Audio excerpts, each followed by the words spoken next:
भुवा मोनसे सार्टिफिकेटजों tribal समस्यायाव election गेलेनो नागिरनाय बे इलिगेल बे अननाय जों बेखौ सैज्य खालामनो हाया आरो बे रोखोम जुदि जायोब्ला बिटिसिआ थानाय नङा आरो बिटिसिआ जोंनि बर' फिसाफोरनि थैजों दाजानाय हाजार हाजार बर' फिसानि सेक्रिफाइसनि बाथ्रा दं बेयाव गोबां बर' फिसा थैदों गोबां बर' फिसा जिउ गारदों गोबां बर' फिसा जेल जादों बुख्रुबजादों अयथासार खालामजादों बर' फिसा जिनाहारि खालामजादों बेनिखायनो बेबायदि एथ' गिलुबालु बे समाव जों बेखौ सिरि नायनानै थानो हाया।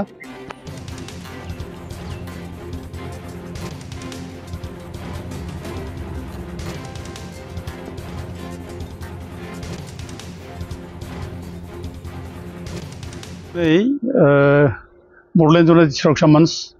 आरो लोगोसे अल आसाम ट्राइबेल स्टुडेन्ट्स इउनियन जों जयैनो बाक्सा जिल्लानि मसलपुराव डिस्ट्रिक्ट कमिशनारनाव जों फैदों आरो बेयाव फैनाय खारना जाहैबाय बे फैगौ बिटिसिनि जायनाखि बिसायख'थि जागोन बे बिसायख'थियाव गोबां ट्राइबेल नङै नन ट्राइबेल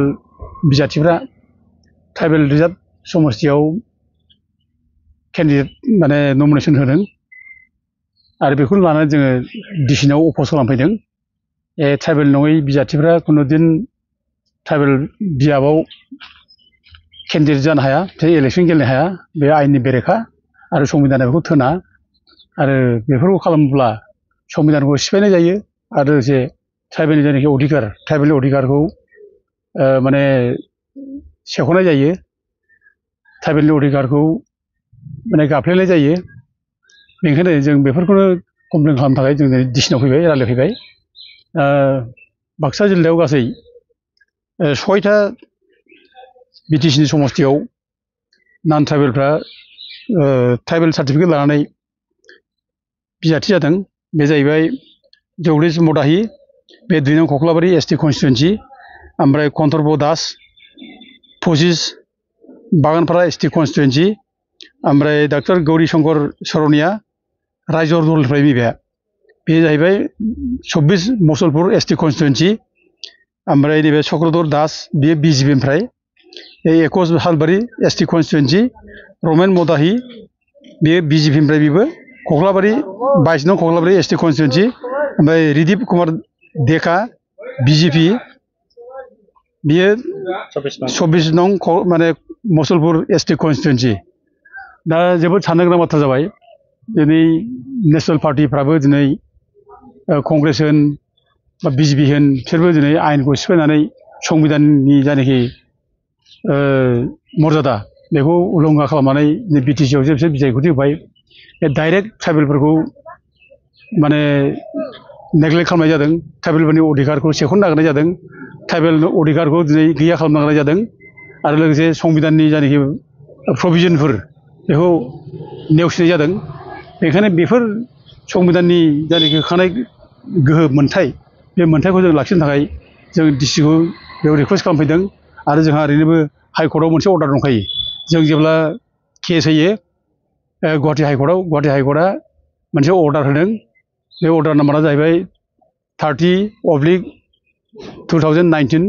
बेयाव स्पस्ट होननाय जादों जे खुनु नन ट्राइबेल मानसिनो सार्टिफिकेट होनो मोना ट्राइबेल संघआ बेखौ होननाय जादों आरो लोगोसे अबेबा मोनसे जाथिनि नामाव सार्टिफिकेट होनो हाया जेनेबा बर' कसारिनि नामाव सर'नियाफोरनि सार्टिफिकेट होनाय बे बन्द जानांगौ आरो कसारिनि नामाव सर'नियाफोरनि सार्टिफिकेट होनाय बे बन्द जानांगौ बेखौ स्ट्रिक्टलि माने हाइकर्टआ बुंखादों आरो लोगोसे दा नैबे जायनाखि मदाहि जगदीश मदाहि बे जे बेयाव सार्टिफिकेट लानानै ट्राइबेल सार्टिफिकेट लानानै बे इलेक्सन गेलेगोन बेबो माने राभा कमिउनिटि राभाया सिडुल ट्राइब राभा कमिउनिटि जानानै बे माने सार्टिफिकेट लादों दा बेबो इलिगेल बेफोरो मोनसे माने रिकगनाइज एसटि माबानिफ्राय कमिउनिटिनि नामाव नन रिकगनाइज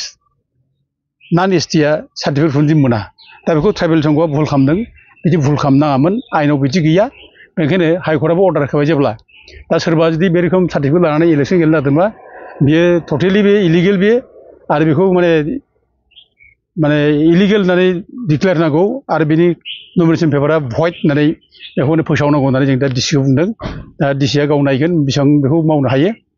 दा बाथ्राया बेनो दिनै एफा गिदिर क्रुसियेल टाइम जोंनि थाखाय बे नोङो एफा बुरजा समस्तियाव दिनै नन ट्राइबेलफ्रा दारायबायब्ला बे जोंनि भबिष्यतनि जायनाखि अधिकार राजनितिक अधिकार बे थानाय नंलिया जे बेखौ जुदि अपोज खालामाब्ला बेखौ सिरि थायोब्ला बेखौ लानानै लाइ मोनगोन आरो बेजोंनो नेक्स्ट टाइमाव आरोबाव बांसिन दारायगोन आरो गुबुन गुबुन समस्थियाव दारायगोन अब्ला बिटिसिनि समस्त माने ट्राइबेल रिजार्भ समस्थिया थानाय नङा बेयाव दारायजोबगोन बेनिखायनो जों बेखौ जों होबथाथारनांगौ बेखौ लाइ होनो नाङा दा बेबायदि एसे माने गिलु-बालु क्रिटिकेल माने समाव जोंनि अधिकारखौ जेराव मालाया सेनानै लाग्रोबाय बे सेनानै लाग्रोनाय नागिरनाय समाव जे जोंनि आफादफ्राबो कनसियास जानांगौ दिनै ट्राइबेल संघआ दिनै सार्टिफिकेट होनायखौ सानै हयै होनांगौ जायफ्रा ट्राइबेल मानसि बेनोल' होनांगौ ट्राइबेल नङैफोरनो मानो होनो फालाय जोंलाय ट्राइबेलफ्रा जायफ्रा मोननांगौ मोनगोन जाय ट्राइबेलफोर माने सार्टिफिकेट मोनगोन बिसोर गेलेगोन आरो जायफ्रा नान ट्राइबेलफ्राबोथ' बिटिसिआव इलेक्सन गेलेनो हायो बिसोर नान ट्राइबेलनि मोनसे समस्ति दंखायो 10टा समस्ति बिसोरनो होखादों बिटिसिआव नान ट्राइबेलफोरनि थाखाय बे 10टा समस्तियाव बिसोर गेलेथों जोंहा बुंनांगौ बाथ्रा गैया आरो इभेन सोरबा जुदि अबेबा माने आफादफ्रा नेसनेल आफाद होन बा रिजनेल आफादफोर बिसोरबो जुदि माने सोरबा ट्राइबेल मानसिखौ जुदि लाफानानै बिटिसिआव इलेक्सन गेलेनो नागिरदोंबा बिसोरबो गेले ट्राइबेल समस्तियाव गेले ट्राइबेल मानसिखौ लाफानानै ट्राइबेल समस्तियाव गेले खिन्थु ट्राइबेल मानसिखौ लायाब्लानो बे नान ट्राइबेल मानसि इलिगेल मानसिखौ लाफानानै इलिगेल सार्टिफिकेट होनानै बिसोरनो भुवा मोनसे सार्टिफिकेटजों ट्राइबेल समस्तियाव इलेक्सन गेलेनो नागिरनाया बे इलिगेल बे अननाय जों बेखौ सैज्य खालामनो हाया आरो बे रोखोम जुदि जायोब्ला बिटिसिआ थानाय नङा आरो बे बिटिसिआ जोंनि बर' फिसाफोरनि थैजों दाजानाय हाजार हाजार बर' फिसानि सेक्रिफाइसनि बाथ्रा दं बेयाव गोबां बर' फिसा थैदों गोबां बर' फिसा जिउ गारदों गोबां बर' फिसा जेल जादों बुख्रुबजादों अयथासार खालामजादों बर' फिसा जिनाहारि खालामजादों बेखायनो बेबायदि एथ' गिलुबालु बे समाव जों बेखौ सिरि नायनानै थानो हाया जों जोंनि अधिकारखौ जों जेरैबो लाखिनांगोन जों थानांगोन आरो बे बिटिसिआ जोंनि थाखाय थैस' जों बे थैस' जोंनि बे कुइसन जाबाय जेब्ला जों बेनि थाखाय गासैबो जिनिसखौ गारजोबनांगौ जाहाथे देरसिन जेखौ साननांगौ हारिनिफ्राय देरसिन जेबो हाया जों राजनिथि खालामना दोनथ' राजनितिआ जोंनि थाखाय देरसिन नङा जोङो जाथिखौ बोरै गाबथानो जोंनि मोन्थायखौ जों बोरै लाखिनो जोंनि बे सिक्स सेडुलनि जोंनि गोहो जों बेखौ जों बोरै लाखिनो बेनि थाखाय जों दिनै बयबो जों दिनै खामानि मावनांगौ